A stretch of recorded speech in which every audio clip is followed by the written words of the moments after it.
1844, Hecho simple. Por Dr. Clifford Goldstein. Capítulo 8. Otro argumento que se opone a nuestra comprensión del juicio investigador es que la traducción, purificado, en Daniel 8 y 14 no es exacta. Purificado, según se dice, no es la traducción correcta, y la palabra para purificado, limpiado, en la versión King James en inglés, tzadak, no está relacionada con la raíz de la palabra que se traduce, limpiar, en Levítico 16. Taer. Por lo tanto, ellos afirman que Daniel 8 no está hablando acerca de la purificación del santuario, y que no tiene nada que ver con algún tipo de juicio divino tal como el que se simboliza en Levítico. Aunque la mayoría de las traducciones modernas se han apartado de la palabra purificado o limpiado en Daniel 8 y 14 a favor de traducciones tales como será justificado, la palabra purificado se ha utilizado históricamente para traducir la palabra tzadak en Daniel 8 y 14. En español se utiliza la palabra purificado en la versión Reina Valera, en la versión moderna y en la versión Nácar Colunga. La Biblia de Jerusalén la traduce reivindicado. El Dr. Hassel cita a un teólogo no adventista que argumenta a favor de la palabra purificado en Daniel 8 y 14 porque será justificado, o algo similar, difícilmente puede decirse del santuario. De hecho, en el contexto del servicio del santuario, el cual es el contexto de Daniel 8, el santuario en sí mismo nunca es justificado. Es purificado. Vea Levítico 16.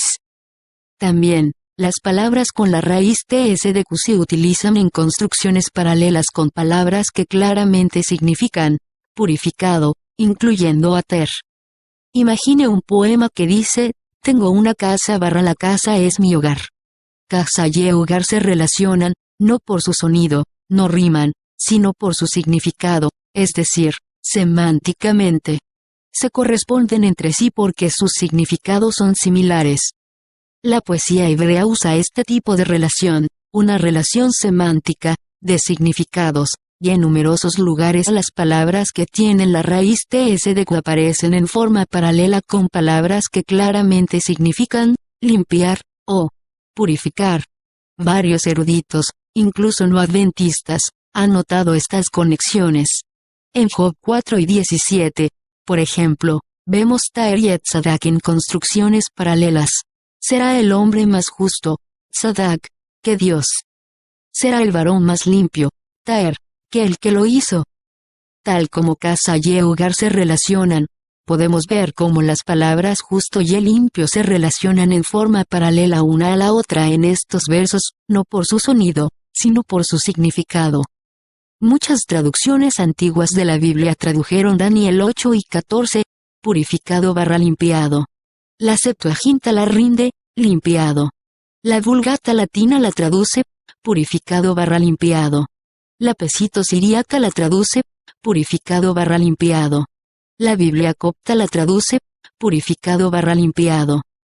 También en la Septuaginta, la primera traducción griega de la Biblia hebrea, la misma raíz utilizada para purificado, catarizo, en Daniel 8 y 14 se utilizó para limpiar, en su traducción de Levítico 16. Claramente, los traductores de la Septuaginta vieron una relación entre Taer y tzadak. Y la misma raíz griega se utiliza en Hebreos, cuando se habla de la necesidad de limpiar el santuario celestial, fue, pues, necesario que las figuras de las cosas celestiales fuesen purificadas, catarizo, así, pero las cosas celestiales mismas, con mejores sacrificios que estos. Hebreos 9 y 23. La concordancia de Strong presenta, limpiar, como uno de los significados de tzadak. El Dr. Hassel explica que la raíz tzadak se utiliza a menudo en el Antiguo Testamento en el contexto de un juicio.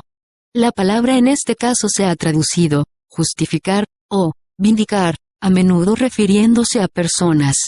Varios derivados de la raíz tzadak se han utilizado en el contexto de cortes o tribunales y procedimientos legales. Por esta razón, Hassel especula que Daniel escogió el término nizdak corchete izquierdo, la forma pasiva de tzadak corchete derecho, una palabra proveniente de una raíz con connotaciones ricas y amplias, utilizada a menudo en el contexto de juicios y procedimientos legales, para comunicar efectivamente los aspectos interrelacionados de la purificación del santuario celestial en el contexto cósmico del juicio final. Comité de Daniel y Apocalipsis, tomo 2. pp. 453. 454. En otras palabras, él utilizó específicamente ese vocablo para expresar la idea de juicio, a la vez que para referirse a la purificación del santuario. En el contexto de Daniel 8, será purificado, es la mejor traducción de Tzadak, que tiene conexiones poderosas con Taher en Levítico 16. Otro argumento señala la actividad del cuerno pequeño en Daniel 8. Algunos afirman que la purificación del santuario en el versículo 14 viene solo debido a que el cuerno pequeño echó por tierra el santuario. Ver versículos 11. 13. Por lo tanto, Daniel 8 trata solo acerca del acto de echar por tierra el santuario y no tiene nada que ver con el juicio del pueblo de Dios. La clave para entender esto está en que Daniel 8 es una expansión de Daniel 7. Daniel 8 complementa o añade otra dimensión a Daniel 7. Vimos cómo la purificación del santuario en el capítulo 8 describe la gran escena del juicio del capítulo 7, donde el pueblo de Dios fue juzgado favorablemente y se le dio el dominio. Daniel 8. Sin embargo, introduce la idea del santuario, el sacerdocio y un ministerio celestial, ideas que no se mencionan en Daniel 7. Ambos capítulos tratan del mismo tema, pero desde perspectivas diferentes. Ambos capítulos, Daniel 7 y 21, 25, Daniel 8 y 24, se refieren también al pueblo de Dios, que es perseguido por un sistema religioso apóstata. Daniel 7 concluye con la extinción de ese poder apóstata cuando se le da el dominio a los santos del Altísimo.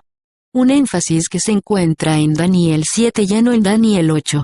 Es la idea de un reino y dominio que se da al pueblo de Dios. Ver Daniel 7 y 26, 27. Este dominio es el resultado del juicio, que pone fin al poder blasfemo y perseguidor del cuerno pequeño. Lo que se destaca en Daniel 8 sobre el papado no es tanto su acto de persecución como su apostasía. El cuerno pequeño ha iniciado un sacerdocio, una mediación y un plan de salvación falsos. También en Daniel 8 el cuerno pequeño encuentra su derrota, será quebrantado, aunque no por mano humana. Daniel 8 y 25. Y. Aunque no se menciona en Daniel 8. El pueblo de Dios finalmente recibirá el reino que se menciona en la visión paralela de Daniel 7. En Daniel 8. El resultado de la purificación del santuario es lo que por último produce la destrucción del cuerno pequeño. En Daniel 7 fue el juicio celestial lo que trajo el fin al cuerno pequeño.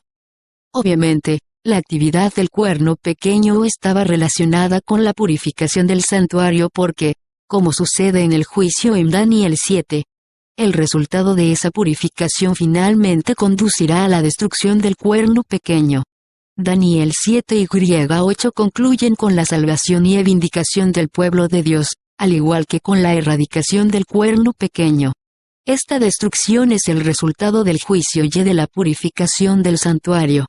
En este sentido, por lo tanto, la actividad del cuerno pequeño se relaciona con la purificación del santuario, aunque la purificación involucra más que solo la actividad apóstata del cuerno pequeño, una perspectiva que solo aparece en este capítulo. El cuerno pequeño también aseveró ser un poder cristiano. Por cerca de un milenio, casi todo el cristianismo siguió al cuerno pequeño. Dios tenía a millones que profesaban su nombre y aseveraban seguirlo, personas cuyos nombres fueron escritos en los libros del cielo en el santuario. Muchos, sin embargo, aunque profesaban seguir a Jesús, no eran sus seguidores, es más, a menudo eran sus enemigos. Sus nombres serán borrados en el juicio, cuando el santuario sea purificado. Ver Apocalipsis 3, 5. La determinación de quién era o no era fiel, no viene sino hasta la purificación del santuario, cuando los registros de los pecados de los que profesan seguir a Jesús son borrados. o sus propios nombres son borrados de los libros. En ese sentido, el cuerno pequeño también contaminó el santuario porque el registro de los pecados de sus seguidores fueron registrados en el mismo. Otro aspecto posible, aunque ciertamente no primordial, es que el cuerno pequeño echó por tierra el lugar del santuario, no físicamente, sino al ocultar la verdad concerniente al mismo. Algunos sugieren que un cumplimiento de la purificación del santuario podría ser que la verdad referente al mismo fue finalmente revelada después de haber estado perdida por tanto tiempo. También en ese sentido el santuario fue purificado de la actividad del cuerno pequeño. El punto importante es que la purificación del santuario involucró más que la actividad del cuerno pequeño, más que una vindicación de la verdad. Gracias a Daniel 7. Ya al símbolo terrenal, entendemos que la purificación del santuario involucró un juicio de personas que profesan servir a Dios, que incluyó a aquellos que eran parte del cuerno pequeño, un juicio que finalmente separaría el trigo de la paja, y que produciría la destrucción de la maldad en el mundo y el establecimiento del reino de Dios. Debido a que Daniel 8 y 14 dice literalmente, hasta 2300 tardes y mañanas, luego el santuario será purificado, se ha argumentado que los 2300 días no son en verdad 2300 días, sino 1150 días. ¿Por qué? Porque tarde y mañana supuestamente representan los dos sacrificios que se ofrecían cada día. Por lo tanto, 2 sacrificios diarios serían equivalentes a 2300 sacrificios de tarde y mañana, ofrecidos en el transcurso de 1150 días enteros. La versión en inglés Today's English lo traduce así.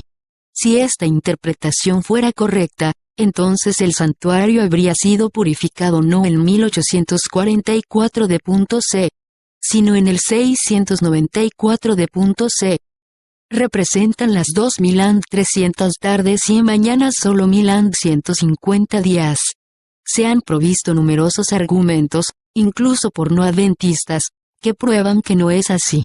En primer lugar, la secuencia, tarde y mañana, en Daniel 8 y 14 es lo opuesto a la secuencia utilizada en la Biblia para referirse a los 2 sacrificios diarios.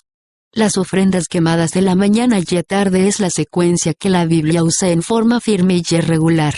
Ver Éxodo 29, 39, Números 28, 4. Nunca es, tarde y mañana, como se lo encuentra en Daniel 8 y 14. Tarde y mañana, no tiene nada que ver con los sacrificios. Más bien, la secuencia de tarde y mañana de Daniel se encuentra en Génesis 1, que la utiliza para referirse a un día completo. Cuando los judíos deseaban referirse al día y a la noche en forma separada, mencionaban el número de ambos, como sucede en la frase, 40 días y 40 noches. Ver Génesis 7, 4,12.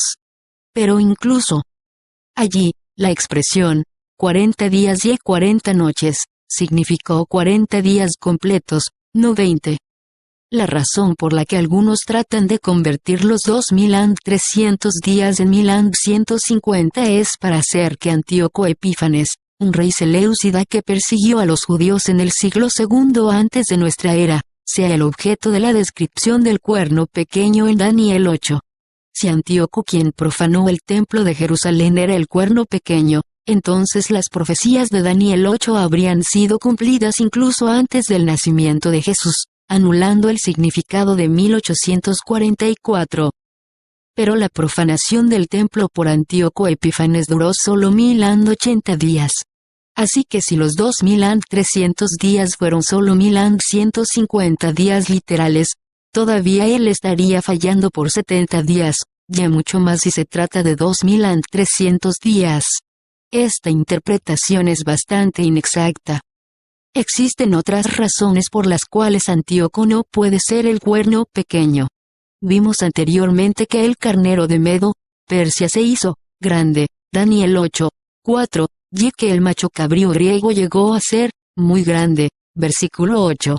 Sin embargo, el cuerno pequeño que los siguió, fue mayor que ambos, creció mucho al sur, ya al oriente, ya hacia la tierra gloriosa, versículo 9.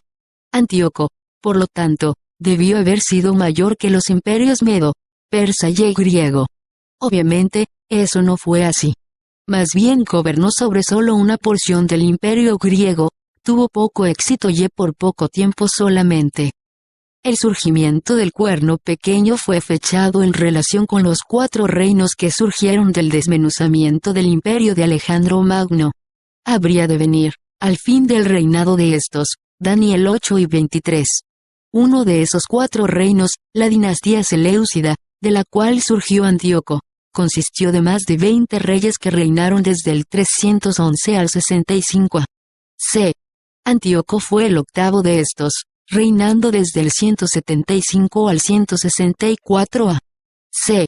Es claro que, debido a que 12 reyes le siguieron, ya solo 7 lo precedieron, él no surgió en el fin del reinado de estos. Daniel 8 habla acerca del tiempo del fin. Vea el versículo 17. Es obvio que la muerte de Antíoco más de 150 años antes de Jesús no lo califica para ser colocado dentro de esa profecía de tiempo.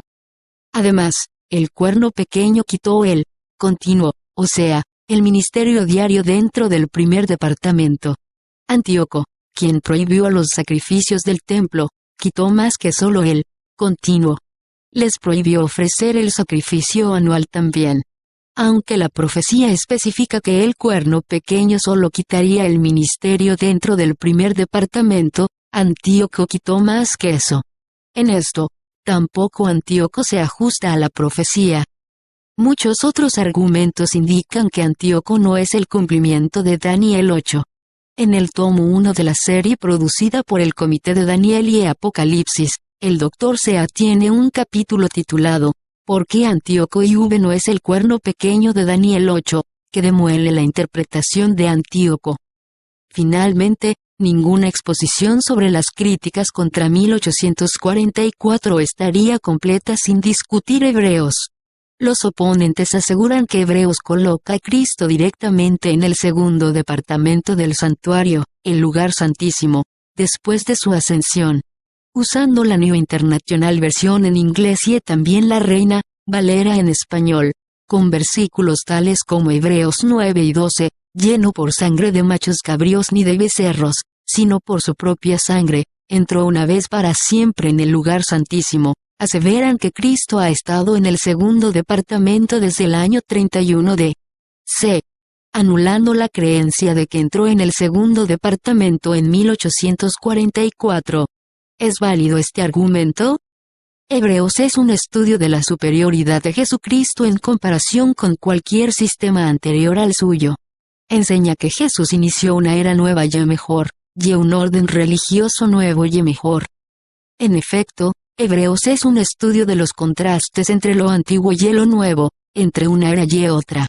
Hebreos contrasta el antiguo pacto con el nuevo.